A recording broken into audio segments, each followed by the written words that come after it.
আসসালামু আলাইকুম। এই হচ্ছে এখন আমি ব্রয়লার মুরগি হাতে মেখে রান্না করব। তো প্রথমে হচ্ছে এখন আলুটা নুন হলুদ দিয়ে ভেজে নেব।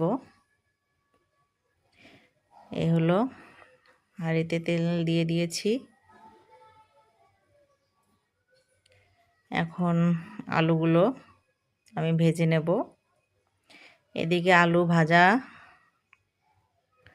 হতে হতে হচ্ছে মাংসটা মেখে নেব। আর এই যে দেখেন বৃষ্টি তো হচ্ছেই সারাক্ষণ।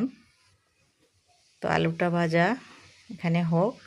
আর এই হলো গামলাতে আমি মুরগির মাংস ধুয়ে কেটে রেখেছি। মরিচের গুঁড়ো, গরম মশলার গুঁড়ো, হলুদ, লবণ এখন আমি দিয়ে দিলাম। দিয়ে এই যে এখানে পরিমাণ মতো আদা রসুন পেঁয়াজ বাটা রেখেছিলাম সেটাও দিয়ে দিলাম। এরপর দিচ্ছি পেঁয়াজ কুচি পরিমাণ মতো। এই হচ্ছে পেঁয়াজ দিয়ে দিলাম। এরপর যেটা দেব রাঁধুনি রেডি মুরগির মাংসের মশলাটা,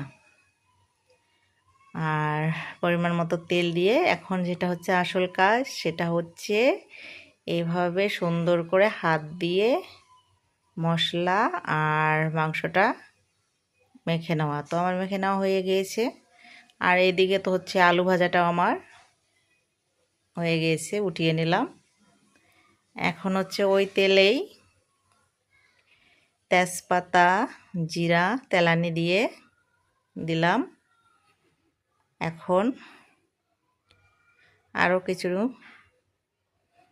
পেঁয়াজ লাল করে ভেজে নেব।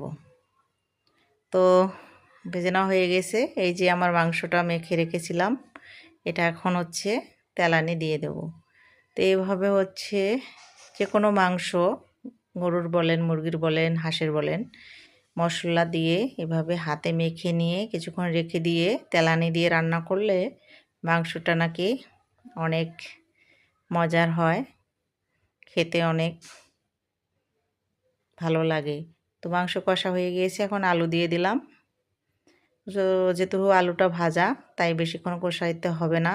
আর এখন হচ্ছে ঝোলের পানি দিয়ে দেবো। আর আমি যে কোনো মাংস রান্না করলে পানিটা হচ্ছে গরম করিয়ে দেই। এগুলো পরিমাণ মতো গরম পানি দিয়ে দিলাম। দিয়ে আর অল্প কিছু মশলা উপরে দিয়ে ঢাকা দিয়ে দেব। তো বন্ধুরা